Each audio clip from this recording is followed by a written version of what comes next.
Hi, and welcome back to day 7 of the Archer Sew Along. Today we'll be assembling the backs of both views A and view B. View A is pretty straightforward and should only take a minute or two. But if you're doing view B, I've got some few tips for you on how to best gather up your lower panel and more. So let's dive in and we'll start with the back of view A. Alright, here we have the back of view A. The only thing that needs to be done is to create the inverted box pleat at the back of the garment, which will end up looking like this. Now, we have this pleat as an inverted box pleat because the Archer was inspired by menswear, and traditionally there's an inverted box pleat on most men's shirts. That said, you're welcome to reverse the pleat into a traditional box pleat if you prefer that look. And a traditional box pleat, find my notches, looks like that. Whichever you prefer is totally fine. I'll be forming the inverted pleat because that's what the pattern is drafted for. Start with the wrong side of your shirt facing up. You should have 2 notches marked here and here. If you marked the center back while cutting, you'll have a notch here at the center. But if you didn't, we're just going to find the center between the 2 notches and mark that. So here's my center. Just do a small clip. Now we'll create the pleat by folding the outer notches over to the center. So there's the first side. You can see here's this notch, we're just folding it to the center.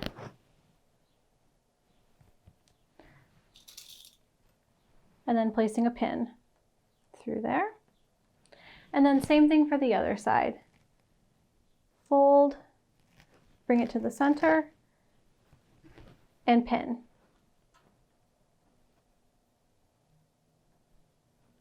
So now from the back, we have a pleat like this, and then on the front, our pleat looks like this. Now let's head over to the machine to anchor it down. You can do one of 2 things to anchor the pleat in place. You can baste across the seam line and remove that stitching later, or what I like to do is keep my regular stitch length and anchor the pleat down just inside the seam line. So that means it's within the 1/2 inch seam allowance. This way I don't need to remove anything later and I won't forget to change my stitch length back to normal when I go to attach the yoke. So here is the 1/2 inch seam allowance. What I do is I just stitch it down at 3/8.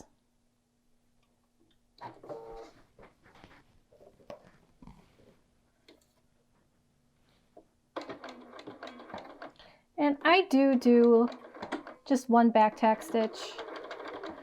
I found that sometimes the stitches can start to come out as you're going through attaching the yoke, and I just want everything to be in place permanently.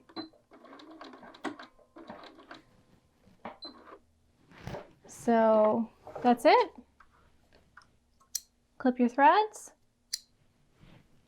And there we have a pleat. That is all there is to view A. We have the inverted box pleat on the right side and the traditional box pleat on the back. Here you can see our pleat is anchored in place and we're now ready to attach our yokes, which we'll do in our next video. Now, as I mentioned previously, the back of view B is a bit more involved than the back of view A, but don't worry, that does not mean it's hard. Here you can see the upper back pleat, which has no pleat at the yoke seam, but we do have this lower panel here that gathers into this shaped seam. We're going to need to do a tiny bit of prep to get that in smoothly and evenly, but it's worth the extra effort. To begin, set aside your upper back, and we're going to just work on the lower. To begin, we're going to need to place in some basting stitches to gather this seam along. You're going to place these lines of basting stitches at 3/8 of an inch in from the cut edge and 5/8 of an inch in from the cut edge.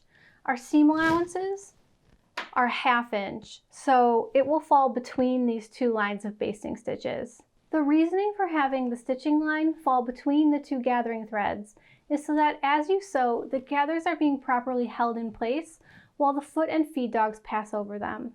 If your seam line is outside your basting stitches, there's nothing holding your gathers in place, and that opens up many more opportunities for catching your fabric and your gathering and things just not ending up where you want. So we're going to place our basting stitches between the two outer notches. You'll find one here and an identical one on the other side here.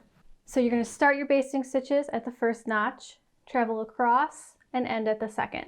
And we're going to make sure to leave thread tails hanging off, and you'll see why in a moment. But we're not gathering these outer sections, and this allows the shirt to lay smoothly at the side seams. So let's head over to the machine. All right, so here we are at the machine, and before you start, you're going to want to make sure you have a relatively long thread tail. I just go over to the side of my machine and hold those stitches.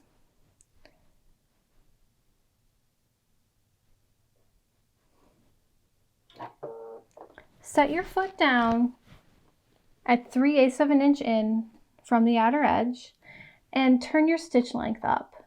Mine is up to 6. Whatever your machine does is just fine.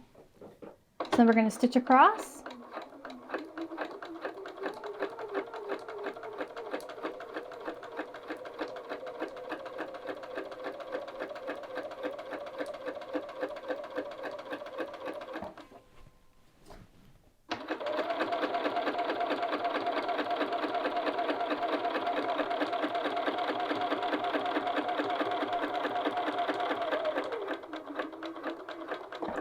And stop at the other notch, lift your needle, and pull your threads out, making sure you leave a thread tail on this side.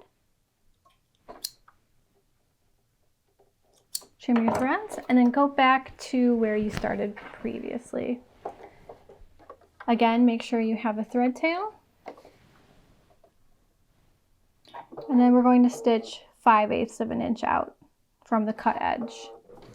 And just stitch across.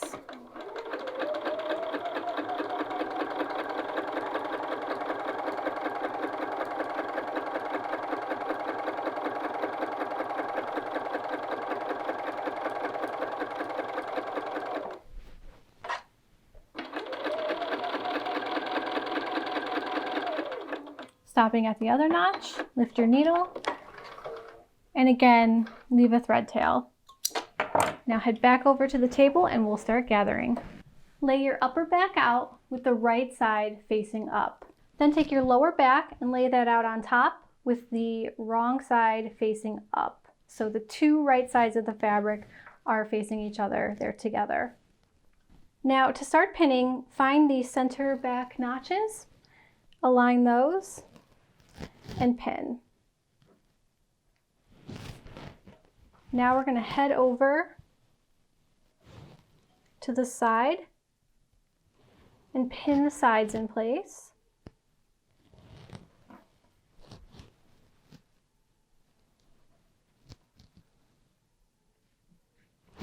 Then find the notch that we gathered between and align that with the notch on the back. Now keep in mind when you're doing this, you're pinning a concave and a convex curve. So it may seem like these notches don't quite line up, but the stitching line does, and that's what's important. The cut line, because of the two different curves coming together, they're a bit different length, but you can see here the stitching line is fine. And if you're worried about that moving, just put a pin between the two of those. So then again, come over to this side. Find your notch, pin that, and then again, you can place a pin between the two pins just to keep everything nice and neat. So you now have a back that looks like this, and it's time for us to gather. So go over to one edge and take the two thread tails that are on the top. And what you're going to do, this is hard to do without my arm being in the way, you're going to just pull on those two top thread tails, and you'll see the fabric is just gathering. And what I do is I first pull it a little smaller than what I'm gathering it to, and then I pull so that they're the same length. And you'll see my gathers are not evenly distributed. So now what you need to do is you need to just gently rearrange the gathers so that they're evenly distributed.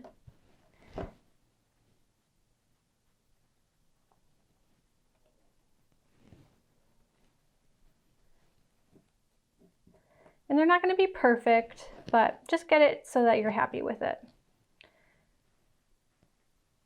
And again, these are gathers, it's not easing, so you will be sewing over some tucks, and that's fine. That's what's intended here, so don't worry about that. And once you're happy, you can just pin that in place.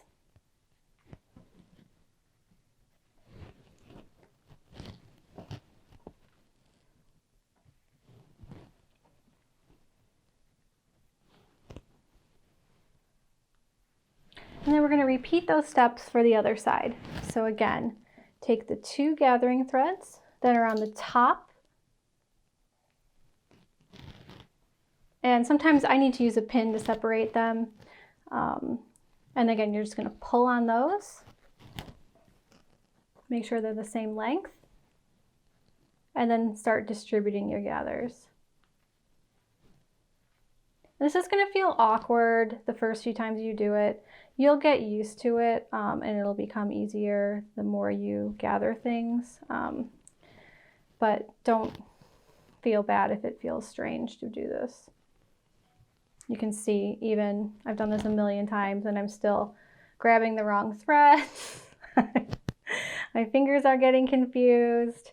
So yeah, that's just par for the course. You're good.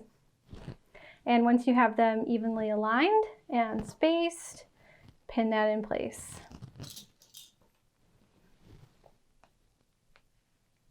I'm going to just move these over a tiniest bit. There we go.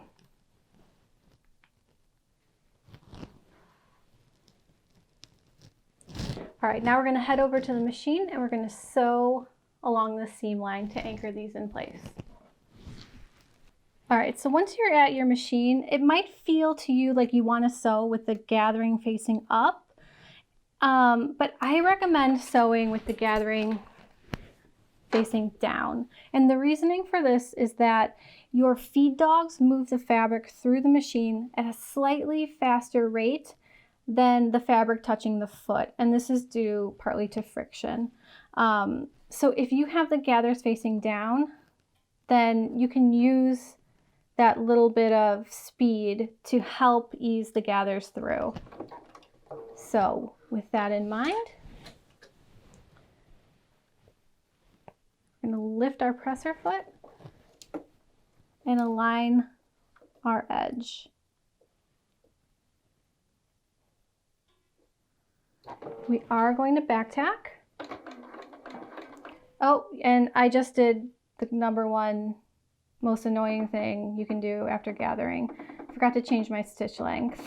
So don't be me. Remember to put your stitch length back. There we go. So I'm just going to back tack over that so it's anchored. And as you sew on this curved part before the gathering, just make sure that you're not sewing in any tucks. If it feels smooth with your fingers, you're fine.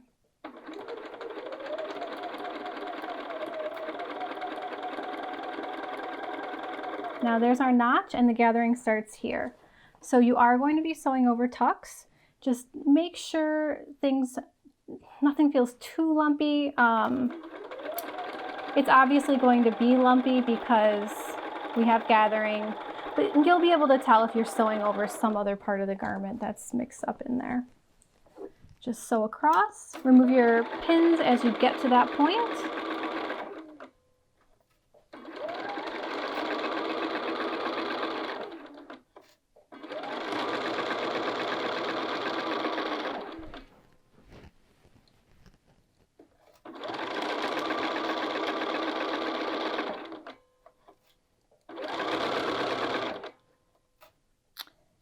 And again, make sure nothing is tucked when you get to the smooth edge. Get my gathering threads out of there.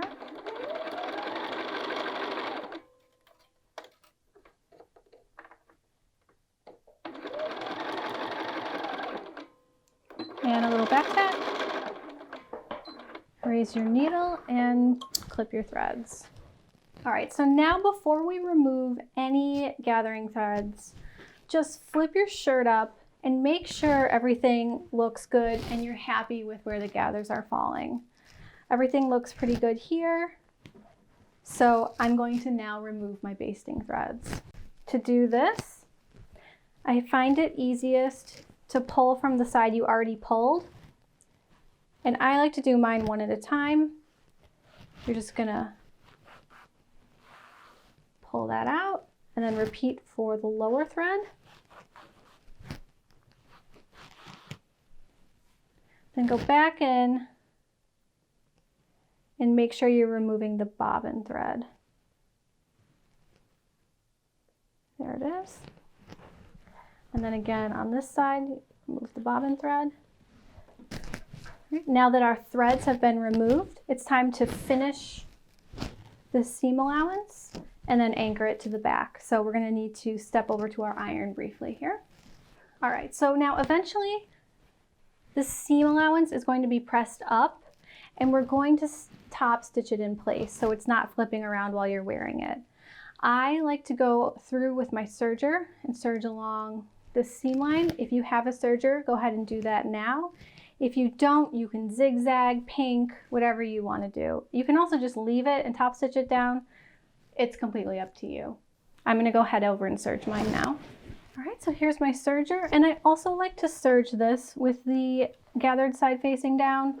Just find that if you're serging with the gathered side up, the feed dogs can kind of start to press these forward and you might not catch them all. So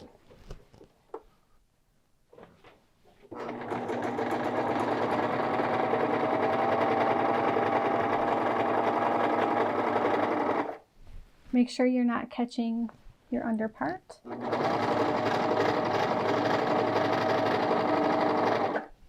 And I'm just using 3 threads for this.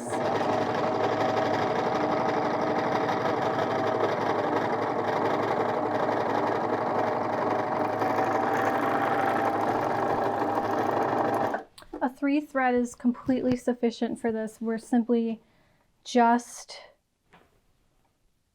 enclosing the ends. This is not for construction.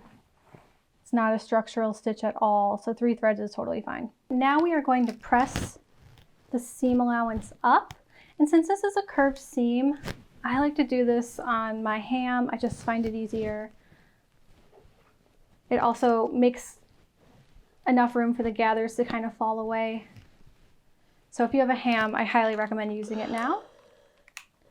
I'm just going to press well along the edges where there's no gathering. And then when you get to the gathered part, I don't like to press my gathers too much. So I try to concentrate my pressing just on the top back here. And we're going to top stitch this down, so you don't need to go too crazy. You just want a crisp line for when we go back over to the machine.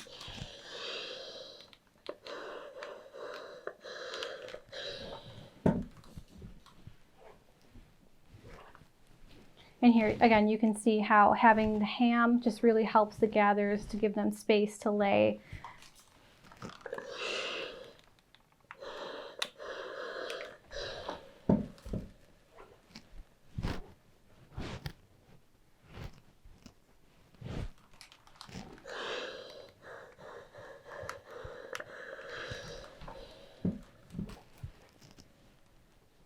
And here we are back over at the non-gathered part, so you can really press that well. All right, so our lower panel now looks like this. We are going to head over to the machine and we are going to top stitch a 1/4 inch away from this seam line. And here you can see after serging, our seam allowance is 3/8 of an inch wide. If you don't cut anything off at your machine, it'll still be a 1/2. I did cut off a little bit just to neaten it up. So the 1/4 inch is definitely going to catch and anchor this. So let's go do that now. Now when we top stitch this, we want to do this with the right side facing up, so that way we can clearly follow this seam line and everything looks great from the front. So I'm using a 1/4 inch foot, so the edge of the foot is a 1/4 inch. So I just align that with the seam line. And there's no need to back tack here. This is not a structural line of stitching. It's completely up to you if you want to. So just start stitching across.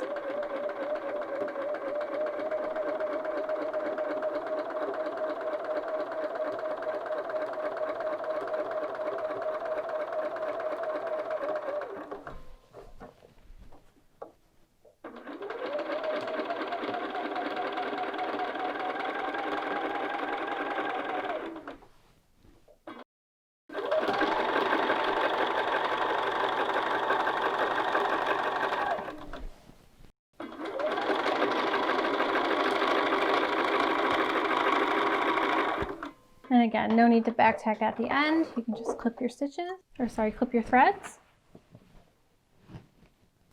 All right, and that is it. Here you can see the line of top stitching, 1/4 inch over. And if I flip it over to the back, everything is caught. So this won't be flipping around while you're wearing it. It's anchored, it's nice and neat. You're good to go. All right, so our backs are done. View A with the pleats and view B with the gathers, and that was not so bad. Today's lesson is over, and in our next lesson, we'll be attaching our yokes. I'll have 2 videos for you on that topic. The first one is how we show you in the pattern instructions, and the second is the burrito method. I have a foolproof method for the burrito technique. You'll never sew your yoke the wrong way around again, so you don't want to miss that video. In the meantime, let us know if you have any questions in the comments, and make sure you subscribe to our videos so you don't miss any of our updates. I'll see you back here next time. Bye!